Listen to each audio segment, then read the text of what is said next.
Darby's translation 1890. Luke 15.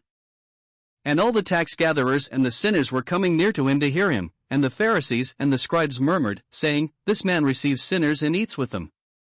And he spoke to them this parable, saying, What man of you having 100 sheep, and having lost one of them, does not leave the 99 in the wilderness and go after that which is lost, until he find it? And having found it, he lays it upon his own shoulders, rejoicing, and being come to the house, calls together the friends and the neighbors, saying to them, Rejoice with me, for I have found my lost sheep. I say unto you, that thus there shall be joy in heaven for one repenting sinner, more than for 99 righteous who have no need of repentance. Or, what woman having 10 drachmas, if she lose 1 drachma, does not light a lamp and sweep the house and seek carefully till she find it? And having found it she calls together the friends and neighbors, saying, Rejoice with me, for I have found the drachma which I had lost. Thus, I say unto you, there is joy before the angels of God for one repenting sinner. And he said, A certain man had 2 sons, and the younger of them said to his father, Father, give to me the share of the property that falls to me. And he divided to them what he was possessed of. And after not many days the younger son gathering all together went away into a country a long way off, and there dissipated his property, living in debauchery. But when he had spent all there arose a violent famine throughout that country, and he began to be in want.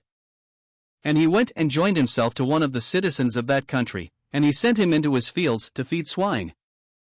And he longed to fill his belly with the husks which the swine were eating, and no one gave to him.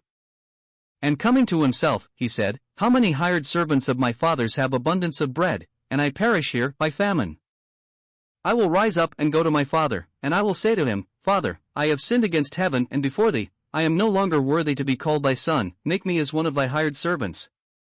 And he rose up and went to his own father. But while he was yet a long way off, his father saw him, and was moved with compassion, and ran, and fell upon his neck, and covered him with kisses. And the son said to him, Father, I have sinned against heaven and before thee, I am no longer worthy to be called thy son. But the father said to his bondman, Bring out the best robe and clothe him in it, and put a ring on his hand and sandals on his feet, and bring the fatted calf and kill it, and let us eat and make merry, for this my son was dead and is come to life, was lost and has been found. And they began to make merry. And his elder son was in the field, and as, coming up, he drew nigh to the house, he heard music and dancing. And having called one of the servants, he inquired what these things might be. And he said to him, Thy brother is come, and thy father has killed the fatted calf, because he has received him safe and well. But he became angry and would not go in. And his father went out and besought him.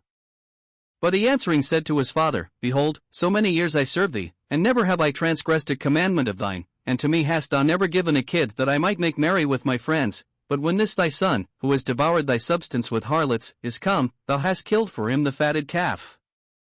But he said to him, Child, thou art ever with me, and all that is mine is thine.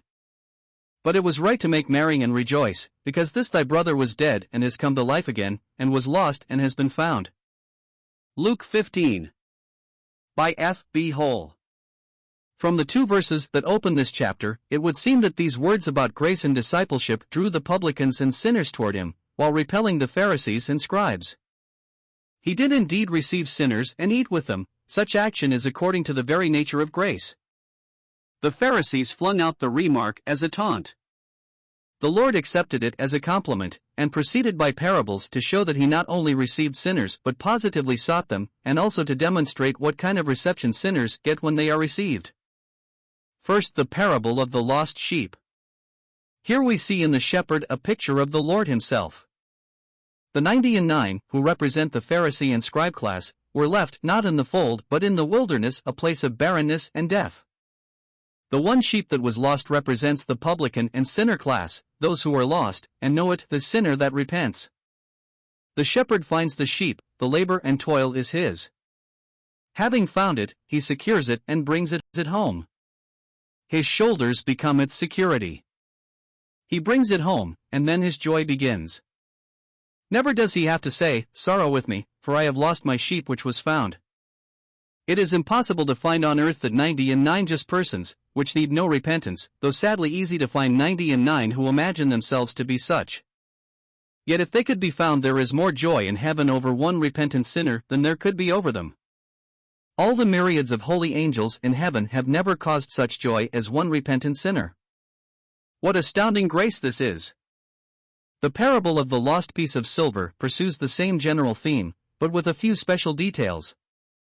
The woman with her operations in the house represents the subjective work of the Spirit in the souls of men, rather than the objective work of Christ. The Spirit lights a candle within the dark heart and creates the disturbance which ends in the finding of the silver. The joy is here said to be in the presence of the angels, that is, it is not the joy of the angels but of the Godhead, before whom they stand. Then follows the parable of the prodigal son. The opening words are very significant. The Lord had been saying, "What man of you doth not go after? What woman doth not seek diligently?" He could not now say, "What man of you, if he have a prodigal son and he returns, will not run and fall on his neck and kiss him?" We doubt if any man would go to the lengths of the father of this parable. The great majority of men certainly would not. This parable sets forth the grace of God the Father. Once more it is a picture of the sinner who repents, and we are now permitted to see in parabolic form the depths from which the sinner is raised, and the heights to which he is lifted according to the Father's heart, by the gospel.